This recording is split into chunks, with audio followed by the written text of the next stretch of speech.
Oh, my time is up. After that introduction, it probably should be. There are 18,000 school districts in the United States. About 100, so 0.6%, serve almost a quarter of all children in the United States. The top 500 in size, so less than 3% of all school districts, serve almost half of all children in the United States. If we want to make meaningful change in the lives of children with autism, we need to figure out how to do it through the schools, where they receive most of their intervention. These schools are really challenged. Because we in the United States have chosen to fund public education through property tax, and because our cities have been depleted, it means that most of these places in cities have a very low property tax level, and therefore schools aren't funded as they are in their neighboring suburbs, making them even more challenging to work in. I'll give you a little context to talk about Philadelphia. Philadelphia is number 8 in terms of size in school districts. We serve about 144,000 children. We are also the poorest of the large cities in the United States. Yay! And we have the largest proportion of people living in deep poverty. That is, people who have an income less than half of the federal poverty level. And this is happening in the context of the number of children with autism served through public schools rising dramatically. So the last year for which we have a good count using administrative data from the Department of Education, there are about 600,000 or 700,000 students ages 6 through 21 who are served in public schools. In case you're wondering, San Francisco is number 98 in terms of size. So in that top half of 1%. One of the strategies that we have tried to use to bolster really struggling systems is through technology. And there's this idea that we can put computers and robots and iPads and apps in these schools, and that will substitute for the intervention and perhaps be even better than the intervention that's being delivered there now. I want to talk about some of our experiences trying to implement those programs in School District of Philadelphia, what some of our results are, and where, based on our experiences and our findings, we think we need to go in terms of thinking about how technology can help children with autism in school districts.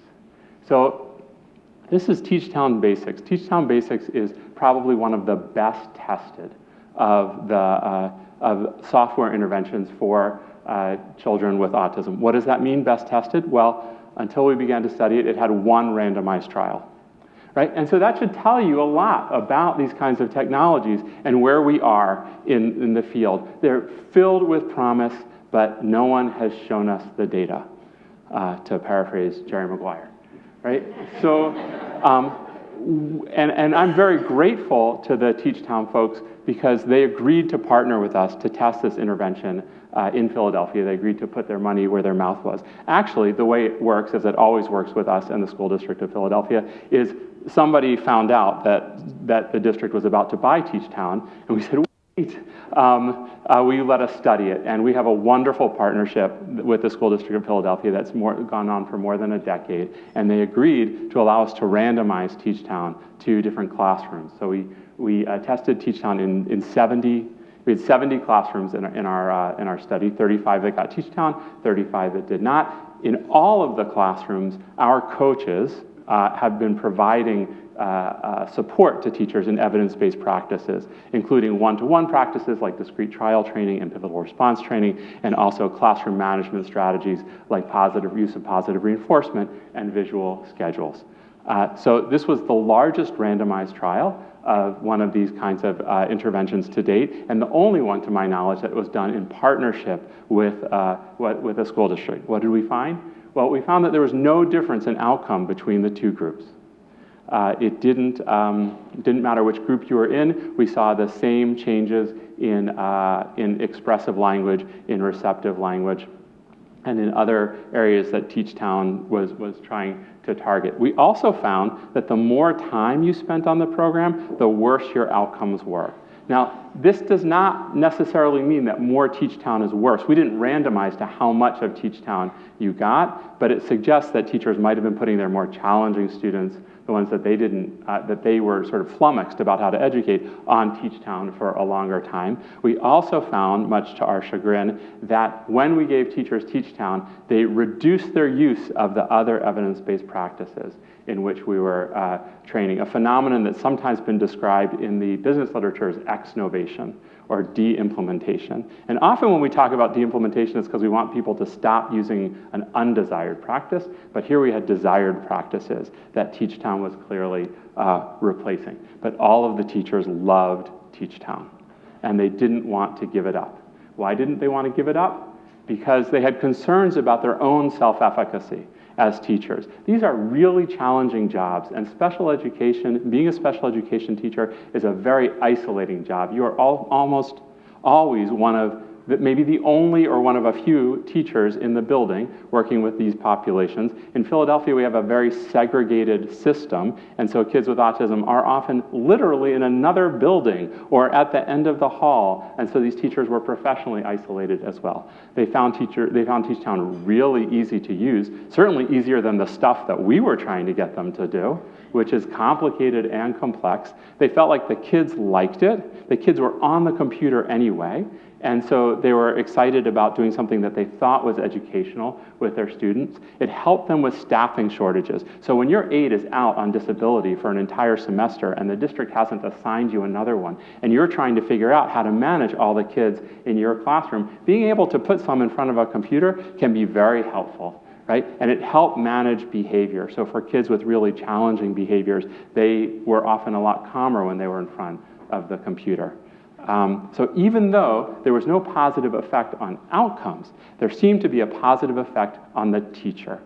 And so what I became really interested in is, how do we learn from that, right? If we have a program that seems to be fulfilling some functions, but perhaps not the core function that we want it to fill, how do we take that and learn from it and think about other strategies that we can use in the classroom? So the first part we have to think about is, what's the right target?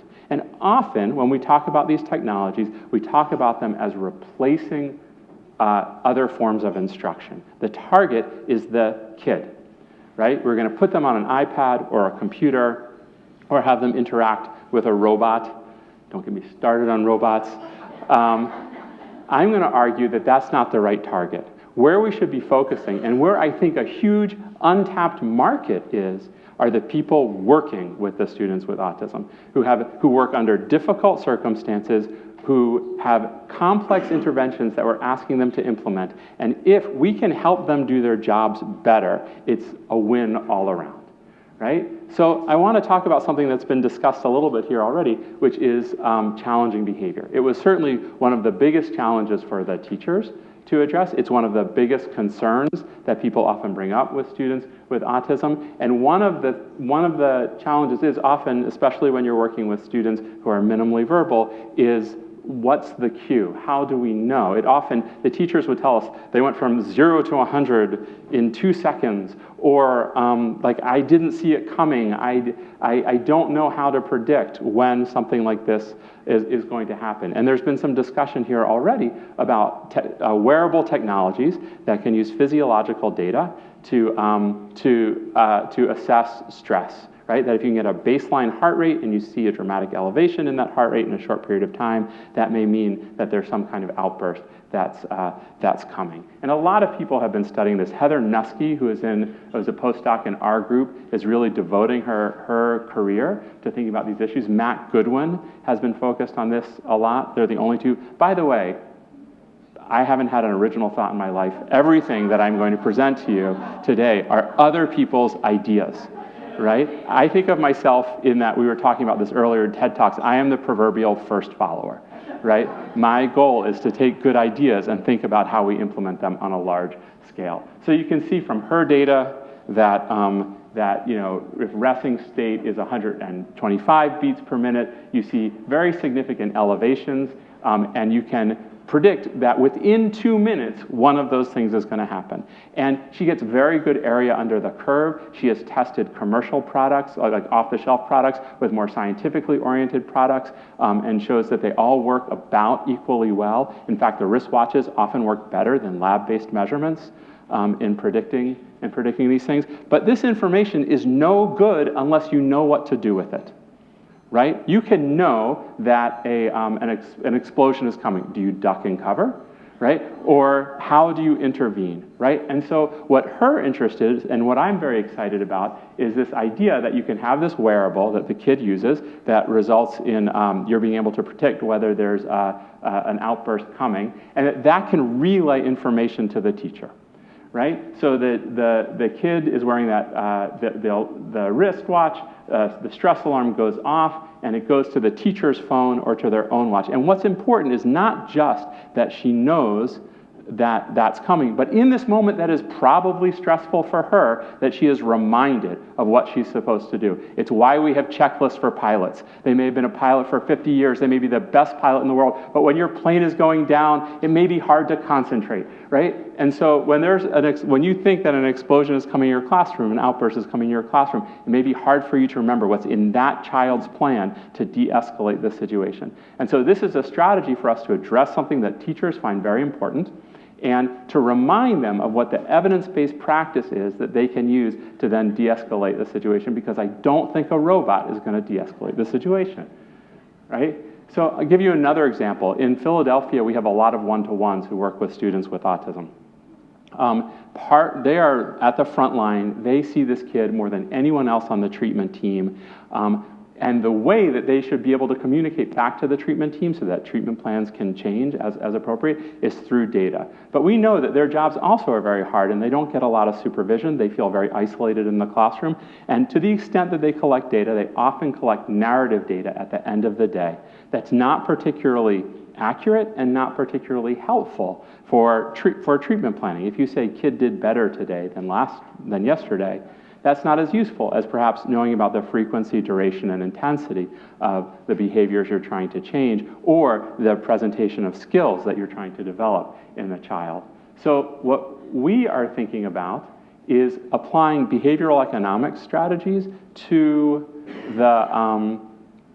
data collection, right? So the same things that make you want to play games on Facebook, or that make your retirement contributions automatic, right? How do we use those kinds of things to change data collection for one-to-ones? And there's the nudge unit in the UK has come up with this framework they call EAST: easy, attractive, social, and timely. And so we thought, can we make data collection easy, attractive, social, and timely? And that's what we have been trying to do. So to make it easy, instead of having it be paper-based, we want it to be tablet-based. We thought about putting it on their phones, but we learned that the teachers don't want them on their phones, right? So we decided to use tablets instead. We wanted to make it attractive by giving them immediate feedback on the data they're collecting, to show them in graphic form that the kid is doing better, the kid is doing worse. And so they can see changes in their kids in a quantitative way that they otherwise wouldn't be able to see. We want to make it social, and we're going to make it social in two ways. One is we're going to leverage injunctive norms. That is, when you submit data, you get a message back from your supervisor that says, good job, thank you for submitting data, because there is no feedback right now on that data collection in real time. And the second is we are playing with the idea of leaderboards for data collection. So the idea that TSSs who are isolated in these classrooms can benchmark their data collection not just against themselves, but also against other therapeutic support staff in the school district. And we want to make it timely. First, having that message from the supervisor, congratulations on collecting data, thank you. The second is alarms. We noticed you haven't collected any data, or actually this is the remember you're collecting data, for example, in 2-minute increments, right? And so you have some alarm that says, here's the 2-minute, remember to collect data. And the third is alarms, like, we have you noted that you haven't collected, is something going on, can we help? That alerts either the therapeutic support staff or their supervisor to the fact that data collection isn't happening. So what's my final message? Don't replace, augment. When you are thinking about technologies, think about how to make it easier to do the things that we already know work. And above all else, whatever you do with technology, please make it easy to use. Thanks.